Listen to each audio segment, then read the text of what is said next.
Hey, 7th and 8th grade literature. I hope you've been working on your limerick. It should be fun, so don't stress about it. Try to find some humor in that poem.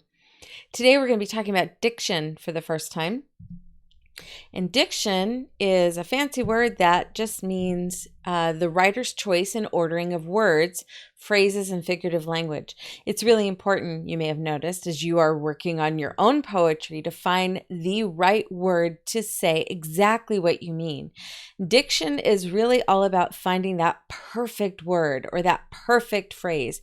When people don't use the proper diction, it can be a little on the funny side.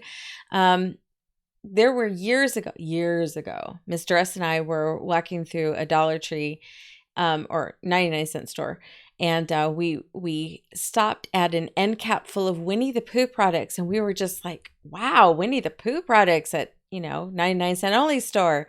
And then Mr. S started laughing because one of them was a photograph book, and the cover was Pooh Bear, but the title was Fun with Pooh. That's not a good use of diction. Okay. Tim Hawkins holds up a book during some of his concerts, and he talks about diction, not using the word diction, but talks about how important it is that we use the right words for the right moment. And the book he holds up is Cooking with Pooh. So really, Pooh Bear has been a minefield for people who are trying to find the right words to say. But diction is really important in poetry. And we're going to go through a couple of poems today that show us the importance of choosing the right word or the right phrases to get the point across. Our first poem is called The Gift by Yi Young Lee. It's really a beautiful poem. I had never heard of it before until I got a phone call from one of my students, a former student, who was now going to a university. And her literature professor basically split everybody up in the class, gave them the poem, and said, get together, and I want you guys to critically think this through and tell me what this poem is about. And she called me and she said, Mrs. S, I'm in a group of people and we are coming up with everything under the sun. Now, first of all, they were at a Christian college, so they automatically assumed that this was a spiritual or Christian poem. That was the onset. But she was talking to me. She's like, but I'm not sure that it is, but I'm not really sure what it's about. So I went through it with her line by line. I'd never read the poem before. I had to, find it online and look at it, and we went through it just like we do in the classroom, line by line, word for word sometimes. And when it was done, I was amazed. This is a beautiful poem, just gorgeous. And she liked it, and she went back to her group and said, okay, now that we know it. Here's the thing. It's a good thing when you need a little extra help on your understanding. Okay. Sometimes people get the impression that students aren't supposed to ask for help. That's not true. The big problem I have is I'll have students who will ask me for help and then they'll just do what they want anyway, or they'll just ignore it. I'm not saying you have to do everything I tell you to do. I want you to think critically, but you've got to have some kind of, foundation for what you're believing and why you're believing it. But let me tell you that even as an adult, even as a teacher, I still teach myself. And you know that because I've been very open with you guys about that. And I need help sometimes. I do. I'm not going to sit here and say I understand every single thing I've ever read. No, that's baloney. So I get help, and I get help from a couple of sources. Sometimes for books like this one, As I Lay Dying. Yeah, As I Lay Dying. My favorite Faulkner book, which isn't saying a whole lot because I really don't like Faulkner all that much, but this one's a good one. I really enjoyed it. I read it on a road trip, and it was very hard. Stream of consciousness would basically somebody just write as they think of something. So it was a little difficult for me. So when I reread it later, because yes, I do reread, I also got the Spark Notes, and the Spark Notes give me notations. They explain the characters, they explain the situation, and they help me understand a little bit better what I'm reading. So, what I ended up doing, I don't just read the Spark Notes, I read the Spark Notes and the book together. When I'm really having a hard time with a book, I'll read the section that is listed in the Spark Notes. Like, for instance, it'll cover chapters 1 through 3. So I'll read 1 through 3 in the book, and then I'll read 1 through 3 in the Spark Notes. And then afterwards, they even have little quizzes to kind of help me understand things even better, because I still try to do a little bit of everything.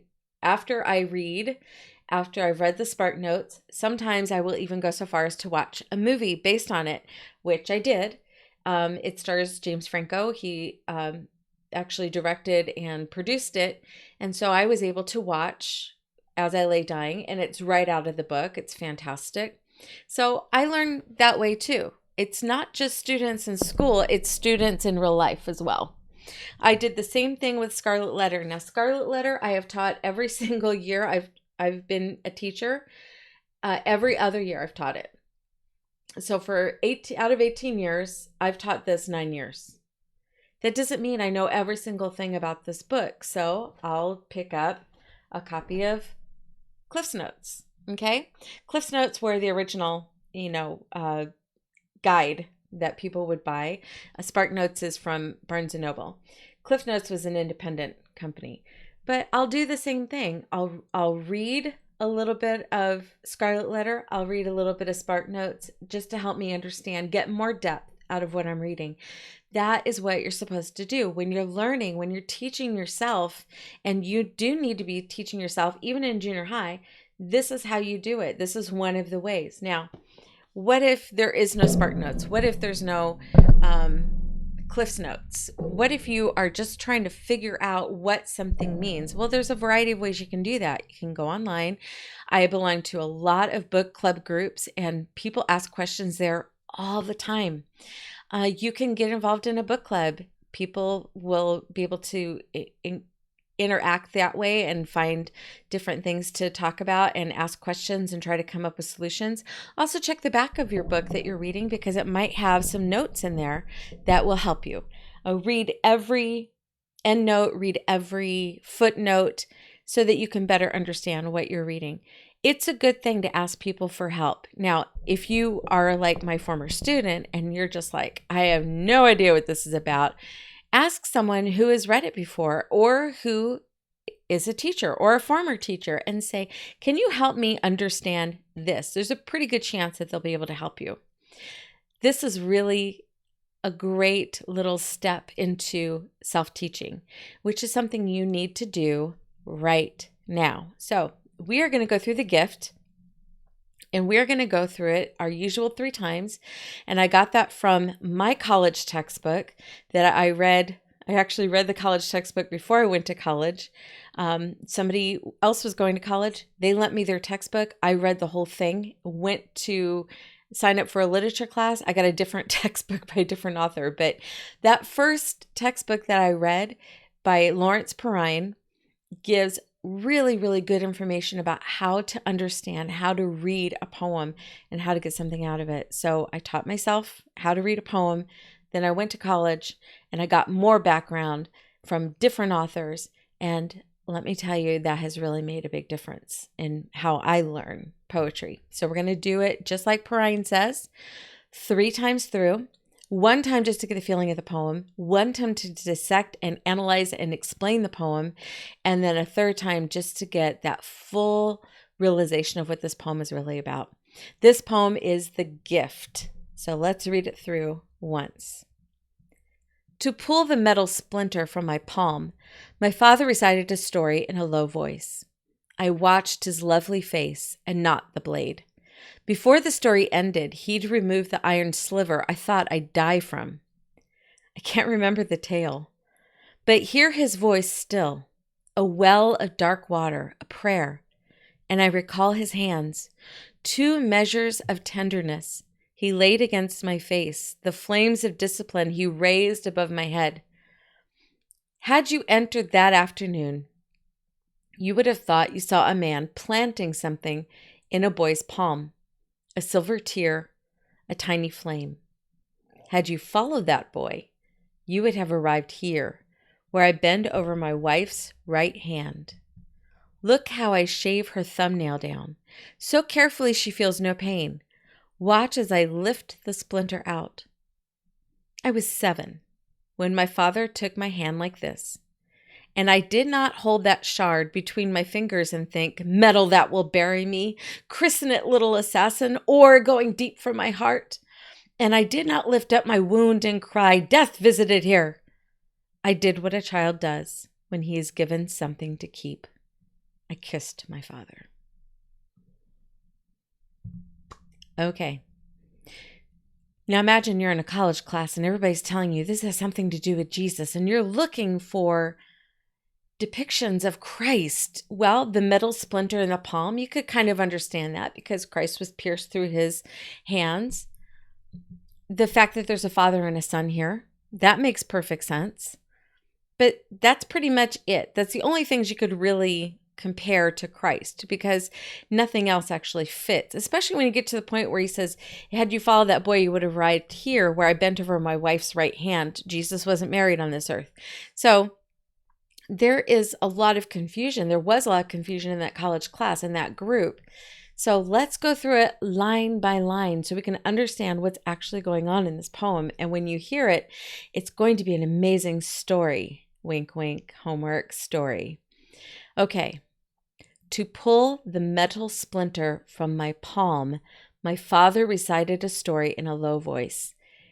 It's not as complicated as it sounds. There's a little boy that has a splinter in his palm, and his father is telling him a story.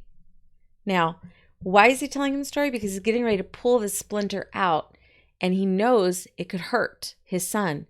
So he's distracting his son with a nice little story. It's that simple. Okay, be honest with you, when I was growing up, I went barefoot 90% of the time. When I had to wear shoes, it was a miserable, miserable time. So I went barefoot a lot. I got a lot of splinters and a lot of glass in my feet. That didn't stop me from going barefoot, but I had a lot of that. And my parents were not as gentle as the father in this poem. My mom would go after splinters with a needle and just dig around in there until she got it out. And I'd be screaming and squirming and, get in trouble for moving. But man, that hurt. So here's a father who knows it's going to hurt to take that splinter out, but he's going to tell a story to his son to keep him calm. Now, way back in the early 90s, there was a TV show on the air called Roseanne. And there, in the very first season, there is a scene where one of the kids gets really hurt. And the kid's name is Darlene, and she's kind of a tomboy. She likes to play really rough.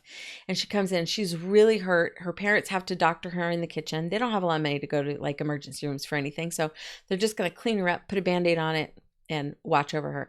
But in order to keep her from panicking, because she's losing her mind because she's hurt, she's got a cut, they sit her up on the kitchen counter, and the father starts talking about, just calm yourself down. Just calm yourself down.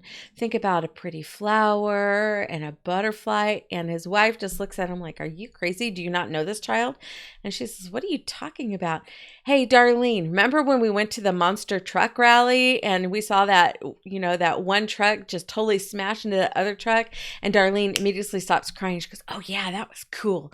Get it? Because there was this moment where they distracted her with the story. And I always love that. And every time I think of The Gift, I think maybe The Gift helped to inspire that part of Roseanne, because Roseanne was actually quite big into literature. So yeah, this is just a distraction. It sounds so pretty, and kind of, if you go into this with a preconception, you might not understand that it's pretty straightforward. There's a metal splinter in the boy's palm, and the dad's reciting a story to get it out. Okay. So as the dad is talking, look at what this boy is saying. He says, I watched his lovely face. He's looking at his father and looking at the face. It's expressive as he's explaining the story. I watched his lovely face and not the blade. There's a blade going into the palm to get the splinter out. So the father has to cut into the palm to get the splinter out. I watched his lovely face and not the blade. Before the story ended, he'd remove the iron sliver I thought I'd die from. This boy was being very dramatic. I got a splinter. I'm going to die. Okay. The iron sliver I thought I'd die from. Sometimes when a little kid gets hurt, parents can tell the difference between just being dramatic and crying over nothing. And that's usually when they're just like, you're fine, brush it off, you'll be fine. And then when the kid gets really hurt, we can tell because usually there's silence first because the child can't really breathe. He's just in shock. And then all of a sudden they'll catch a breath and then we're like, okay, here it comes. We know it's going to be a wail. So here is this kid. He's crying. He's upset. He thought he'd die from this splinter. But as he's listening, he doesn't even notice the blade going into his hand and the splinter being removed. Even though at first he thought dramatically, I'm going to die from this. Now, this is a boy looking backwards into his history. Now he's a man. He's a man looking back into his boyhood. He says, I can't remember the tale. So his dad tells him the story to distract him, but the little boy can't remember, or the man can't remember the story his dad told him. He says, I can't remember the tale, but I hear his voice still. A well of dark water, a prayer. He remembers his father's voice because his father's voice gave him a sense of peace, a stillness, a well of dark water. You think about how quiet a well of dark water would be. A prayer, just very quiet, very soothing. And I recall his hands. The boy, as an adult, recalls his father's hands as well. 2 measures, a measure would be like this, 2 measures of tenderness. His father's hands were tender. He took care of his child because he loved his child and he didn't want his son to feel any more pain than he had already. So here's his hands are 2 measures of tenderness. He laid against my face the flames of discipline. The flames of discipline he raised above my head. Let's talk about that. 2 measures of tenderness he laid against my face. Like, you're going to be okay. Everything's okay. Okay? The flames of discipline he raised above my head. When it's all over, he raises his kid's hands. Good job. You made it through. Discipline is not punishment. That has gotten so distorted, especially in the modern era where people think of discipline as you've got to punish, you've got to, spank, you've got to, put time out. That's not what discipline really is. Discipline is not punishment. Discipline is guiding someone and showing them how to live by walking next to them. In other words, you become the example. So a parent becomes the example to a child on how to live. That is true discipline. So here is a father raising the flames of discipline as he raises his son's hands above his head, saying, look at you, you made it, you did it, look at you. Now the father was calm, the father was gentle, the father was tender. Now the boy has learned to be calm and to be gentle, despite the fact that he's going through something traumatic. But we're going to see that discipline has carried on into his life, into his adult life. Okay? Now he says to us, had you entered that afternoon, so if you'd walked into where this splinter is being removed from this little boy's hand, had you entered that afternoon, you would have thought you saw a man planting something in a boy's palm. You would have looked at it and you would have thought my dad was actually putting something in my hand, just sitting it there. But he wasn't. It was a silver tear. Remember, this is a piece of metal. A tiny flame. When you get cut like that, it burns, it hurts. Had you followed that boy through his life, he's talking about, okay, if you had entered that afternoon, you would have thought my dad was putting something in my hand. But if you followed that boy through his life, you would have arrived here. So he's talking to us from modern day, and he's doing something that reminds him of when he himself got a splinter. You would have arrived here where I bend over my wife's right hand. Now this boy who has grown up, he has been disciplined by his father how to live. And now he has a moment where he is bending over his wife's right hand. He's looking at it. He says, "Look how I shave her thumbnail down. So carefully, she feels no pain. Watch as I lift the splinter out." When this man was a little boy, he had a splinter in his palm, and his father, in discipline, taught him how to remove that splinter by being calm, by being gentle, by inflicting no pain, no more pain than absolutely necessary. Now, all these years later, the wife of this man has a splinter herself under her thumbnail. But instead of just, oh, let's go to the emergency room, or, you're just being a big baby and let me yank that thing out. No, he uses what he learned from his father. He shaves down her thumbnail, and splinters under the nails are just awful. But he shaves down her thumbnail so he can get to the splinter carefully, so as not to just jostle the splinter. So carefully she doesn't feel any pain from what he's doing. And then he lifts the splinter out so that there's no pain there. He learned that from his father. He learned how to be tender, how to be kind, how to remove a splinter without hurting from his father. Now, he goes back to that memory because helping his wife helped him remember where he learned this.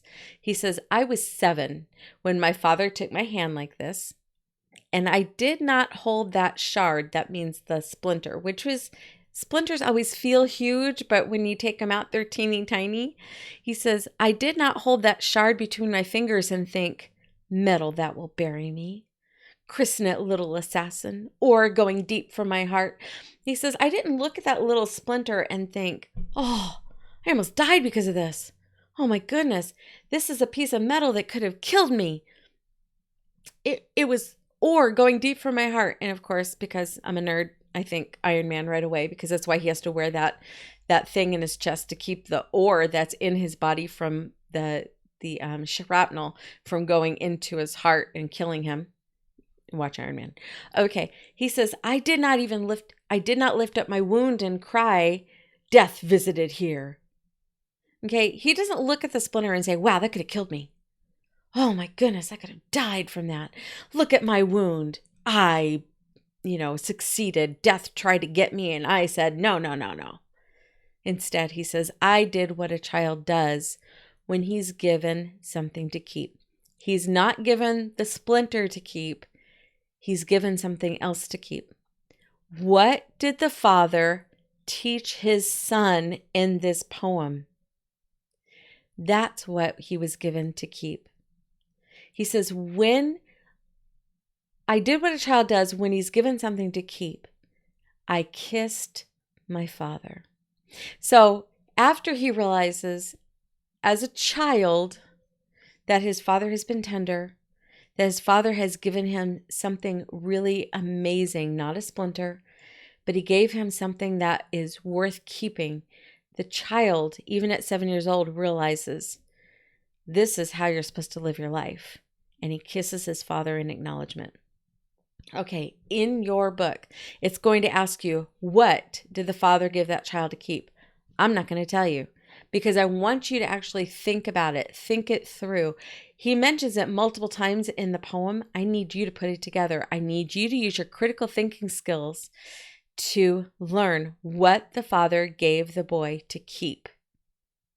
It's good to ask questions. It's good to do research and learn, but you can't just depend on everybody else's opinion. You have to use critical thinking skills to work it out. So when you do your homework, make sure you find that question and answer it according to your thought process. Figure it out. Okay. Let's see. I believe it's in here. Yes, number 9. What gift did the boy give his father, and what gift did the father give his boy? There are 2 gifts here. And remember, that's the title of the poem. So that's what we're talking about here. Okay, let's go on to the next poem, which has a very different vibe. Bum, bum, bum. You can read this in your book. I'm going to move on to other things. Okay, this is a very different vibe. This is by Henry Halcombe Bennett, who was famous more as a patriotic author or as a historical author. His poems tend to be patriotic. His books are usually about historical personages that have a big impact on the country, patriots, the country's patriots. So I did this one. This is actually listed in Perrine as not such a great poem. It's a pretty pedestrian poem. It's not got a lot of depth to it. It's got a little bit, and we're going to take it apart. The reason I added it to the book was because one year we did this for Grandparents' Day. And we did it on the stage where everybody was marching at the same time. And for that group in particular, the first time we ever did this, that group in particular got into it. And they marched the whole time they were reciting this poem. And then when it was done, everybody stopped exactly at the same time. And it left this void of sound. And it was just like really, really powerful. And Pastor Sadlowski was like, that was amazing. And so like every other year after that, I had to do The Flag Goes By. I never got the same impact from later students. It was like, we don't really like this poem. It's okay to not like some poetry. It's all right. It's not my favorite poem, but I can still get something out of it and I can still learn from it. I even read books that I don't necessarily like, and then I usually donate them because I don't want them in my library. But let's read Hats Off, The Flag Goes By Henry Halcombe Burnett. We're going to read it 3 times through, and you get a chance to listen to it. Here we go. Hats off. Along the street there comes a blare of bugle, a ruffle of drums, a flash of color beneath the sky. Hats off. The flag is passing by. Blue and crimson and white it shines over the steel-tipped ordered lines. Hats off. The colors before us fly. But more than a flag is passing by. Sea fights and land fights grim and great sought to make and save the state. Weary marches and sinking ships, cheers of victory on dying lips. Days of plenty and years of peace, march of a strong land's swift increase. Equal justice, right and law, stately honor and reverend awe. Sign of a nation great and strong, to ward her people from foreign wrong. Pride and glory and honor all, live in the colors to stand or fall. Hats off. Along the street there comes a blare of bugle, a ruffle of drums, and loyal hearts are beating high. Hats off. The flag is passing by. Okay, so we get a little sense of the setting of this poem, which is a parade. Okay, so we got to go over the flag etiquette for parades. If you see the flag at a parade, passing by, you should stand at attention, put your right hand open flat over your heart. If you are in uniform, for instance, if you're a soldier or a Boy Scout, Girl Scout, if you're in uniform, you should salute. This should be done as soon as the flag passes in front of you. Once it passes, you can put your hand down.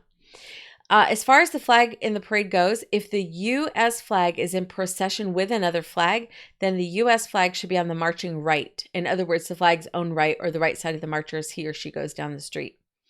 Also, the hat should come off when you see the flag go by. That's what this whole thing is about. Okay, now let's go back through it. Let's talk about what the flag is. Now, we have the flag of the United States. We know what it is. Everybody can picture it in their heads. But it is more than just a banner. It's more than just the actual physical flag. It's everything the flag represents. So the flag itself can be seen as a metaphor. So it can stand for other things.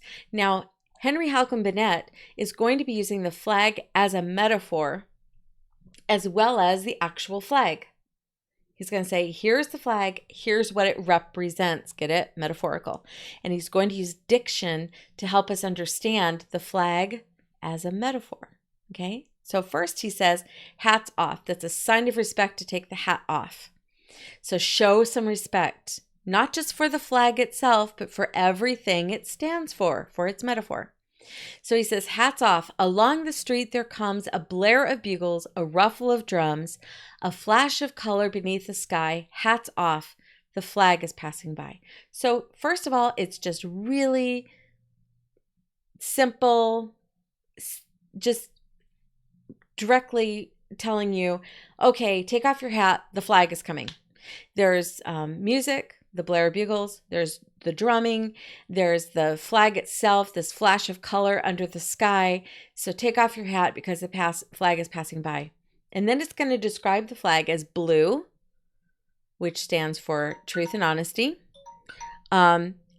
Scarlet or crimson, that's the red part of the flag. Crimson stands for the blood that was shed to protect our country. And white is supposed to be for the purity, the honesty of the people of the United States that we hope to gain, because we're not a perfect people, but we have the desire to do our best. Okay. So blue and crimson and white, it shines, it being the flag. Over the steel-tipped ordered lines. Think of a lot of flags in a row. They're all on poles, and the pole has a steel tip at the top. So hats off, the colors before us fly. And then here we get to the metaphor of the flag. More than the flag is passing by. It is what the flag represents. So what does the flag represent? It represents sea fights and land fights, grim and great. So battles that were fought on the sea and on the land, they were grim, in other words, because people died. So it was horrific to have to go to battle. But they were also great battles because they actually got a change made. And then it says they were fought. These sea fights and land fights were fought to make and save the state. That was the big goal, especially to save or to make the state. To make the United States of America, we had to go to war with England for our independence. What else does the flag represent? Look at the next stanza. It says weary marches and sinking ships. We just recently in history class talked about the Bataan Death March. Okay, that was a weary march. We talked about the bombing of Pearl Harbor. That was sinking ships. Now, those both happened after this poem was written. There were weary marches and sinking ships long before World War II. But there are also cheers of victory on dying lips.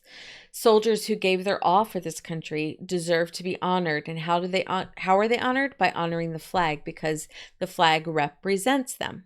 That's the whole point of this poem. It's days of plenty and years of peace. We've had long stretches of plenty and peace in this country. A march of a strong land's swift increase. We have a lot of people in our country as well because of years of plenty and years of peace. We're also looking for equal justice, right, and law. Now, at the time that this was written, people were fighting for equal justice and the rights of other people and for the expressing of laws that would protect everyone. Stately honor, the idea that you would respect those in authority because you put those people in authority. And reverent awe, being awed by those who are giving up a portion of their lives to help in public service, or even reverent awe to the people who are the spiritual leaders in the country. Sign of a nation. What is the sign of the nation? The flag. This is what this whole thing's about. It's a sign of a nation great and strong, to ward her people from foreign wrong. I'm going to let you in on a little secret here. The flag of every nation is supposed to be part of this metaphor. Okay? People who live in England could do this exact same poem and say yes, because we firmly believe that the Union Jack represents all of these things. The people of France could say the same thing. Both have red, white, and blue on their flags. People of Italy, they'd have to change the colors a little bit, but the same idea is there. This is a sign of your nation. People around the world are patriotic for their nations, and there's nothing wrong with that. Sign of a nation great and strong. And part of that flag is that this flag is for my specific nation, and we don't want people from outside coming in and destroying our country. Pride and glory and honor all live in the color to stand or fall.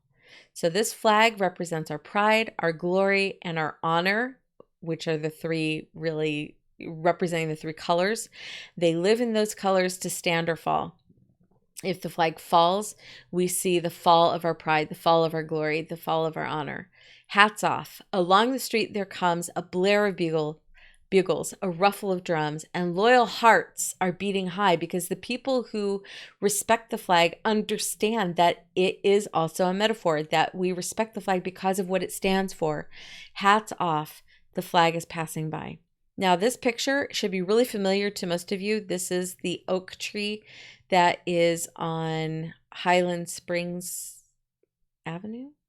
It's on Highland Springs. I don't think we ever use a street name for that. But anyway, it's on Highland Springs. And it has flags underneath it to represent veterans that have lived in our area. There's also been many times when yellow ribbons have been wrapped around the tree as well. That's to represent veterans who are still serving in the military and who are away from home right now. Okay, so let's go back through it one more time and then we're going to be done for today. We did great. Here we go. Hats off. Along the street there comes a blare of bugle, a ruffle of drums, a flash of color beneath the sky. Hats off. The flag is passing by. Blue and crimson and white it shines over the steel-tipped ordered lines. Hats off. The colors before us fly, but more than the flag is passing by. Sea fights and land fights grim and great, fought to make and save the state. Weary marches and sinking ships, cheers of victory on dying lips. Days of plenty and years of peace, march of a strong land swift increase. Equal justice, right and law, stately honor and reverend awe. Sign of a nation great and strong, to ward her people from foreign wrong. Pride and glory and honor all, live in the colors to stand or fall. Hats off. Along the street there comes a blare of bugles, a ruffle of drums, and loyal hearts are beating high. Hats off. The flag is passing by. Okay, that's it for today. Read everything in your textbook that has to do with these two poems and answer the questions. Some of the questions you'll find in the extra information that I put in the textbook. I've kind of read over some of it in this one. I didn't do that with the gift. So read that on your own. Answer the questions to the best of your ability. Please don't leave blanks. If you leave a question blank, it's automatically wrong. So don't do that to yourself. You want to be able to come in and do your absolute best by filling in every blank and every question. Read every question carefully and ask yourself if any of the answers make sense. The answer choices you have, you may be required to fill in more than one answer choice. So ask yourself, does this one apply to the poem? Read each one. Don't read A and say, well, A fits, so I'm just going to mark A, because B and C might fit as well. So make sure you read all of those choices. This is a process that's critical thinking, okay? You need to read each one of those answer choices and decide which one best fits, or if they all fit, you need to mark them all. Those are critical thinking skills I'm trying to get you to do. I can't teach you how to think critically if you just decide, I'm not going to do the homework, okay? I can tell you how to do it, but you have to actually put some effort into it. Okay, that's it for today.